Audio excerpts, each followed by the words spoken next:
think we're on the cusp of something really big happening through our whole country, but it's not really happening down here in the South. The South kind of seems to lag behind, especially Georgia, I'm sure, as you guys all know. And there's no reason for it. There's no reason for us to say, well, that's how it is. No, our state lags behind. We're not as progressive. We'll catch up in a few years. There's absolutely no reason that Athens, Georgia can't be on the cusp of progressive change happening across our country. Our biggest issue, and we feel like a lot of other problems stem from this, is our extremely high poverty rate and income inequality here. We have a 38% poverty rate in Athens, Clarke County. It's one of the highest in the country. So basically, more than every other third person is in poverty, under the poverty line right now. The median income for an individual in Athens, Clarke County is only $19,000. That's what we expect people to be able to live off of here. And also with the income disparity, we are the 18th highest county in the entire country. There's actually only eight countries in the world that have a lower income disparity rate than we do here in this county. Countries that are kind of around the same level as us, like Botswana. That's kind of where Athens, Clarke County is here. And we don't think that's acceptable. So one of the big things that we're doing is we're attacking poverty and income inequality. And our biggest and most ambitious thing is we want to set a community goal that in 2025, 10 years from whenever I would take office next year, that we can cut that poverty rate in half. That would bring it down close to where the state level is right now. And some of the ways that we want to do that is by one thing, having more affordable public transit available. That's a proven way to cut down on poverty rates. We've been raising our fare rates every single year for the last 3 years. And my opponent actually voted in to raise them again this past year. That's going to go into effect this July. So we actually want to be able to see that come down and eventually have actually free public transit available to the entire community. Some of the things that really kind of struck a chord when we released our platform in the media and some people who responded, interestingly, is that we want to kind of fight against some of the really hateful legislation that the state has passed against immigrants here.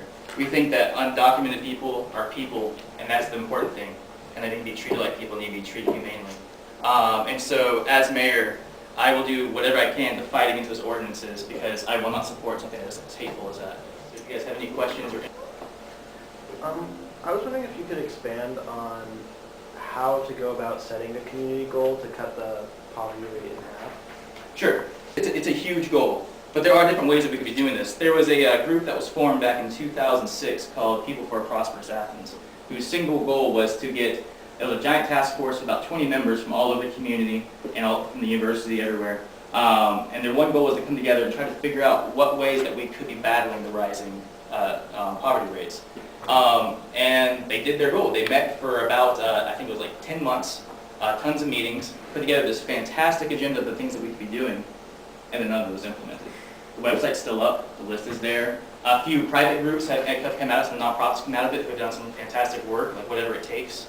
But the county never actually acted upon any of those things after spending all this money to go through this study.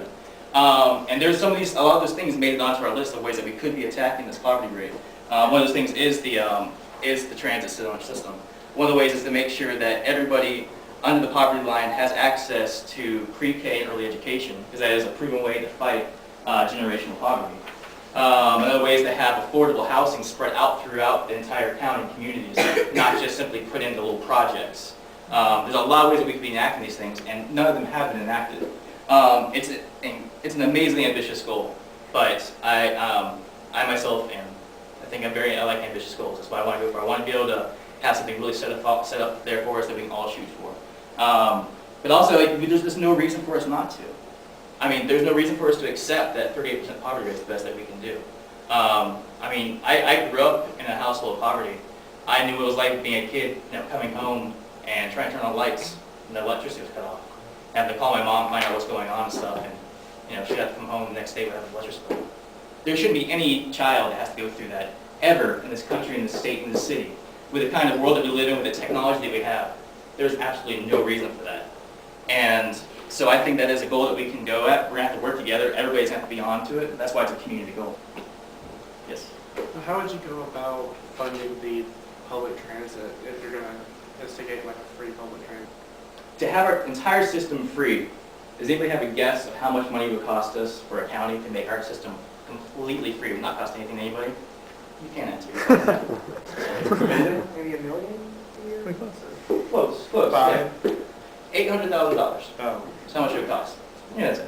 Which sounds like a big number, but compare it to the fact that we just built a $2.3 million tennis center over on the east side of Athens. What? Yes, we just passed that. That was passed on our last thing. $2.3 million is what we spent on the tennis center. What's it supposed to do? You go there to play tennis. And that was on top of all the tennis centers that we have at Bishop Park, all those other parks around the area. $2.3 million, and it's also cost us $90,000 to run that because we're paying a tennis pro to work there full time. So compared to that, I mean, right now we have the money. Our priorities aren't in place, right? But we have the money. We're building a $77 million jail expansion right now.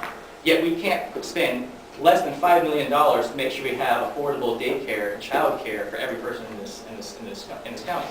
But we can spend $77 million to make sure that we have a place to jail those children when they're older. But we can't educate them right now. Our priorities just are not in place. So, but how we're countering this isn't with a big bankroll. It's with volunteers. It's with people like you guys if you're willing to help us volunteer. We plan on knocking on 15,000 doors during this election. We've already got a few thousand under our belt, and we're going strong. You guys can jump right into this. It's been really exciting. We're seriously running this campaign different than any other possible campaign that you probably worked with or are going to be talking to. It's really exciting, and people are reacting to this just fantastic. When we go to people's houses and we sit down with them and talk about their issues and ways that we could be doing this, they get really excited when they realize that we're reaching out to them for the solutions to these problems. We're not telling them what the solutions are. We're working with them to define the solutions. And I want to work with all you guys to help define the solutions also. So thank you for having me. Thanks, Maggie. Thanks, Essen, for reaching out to us. And I really appreciate the time, you guys.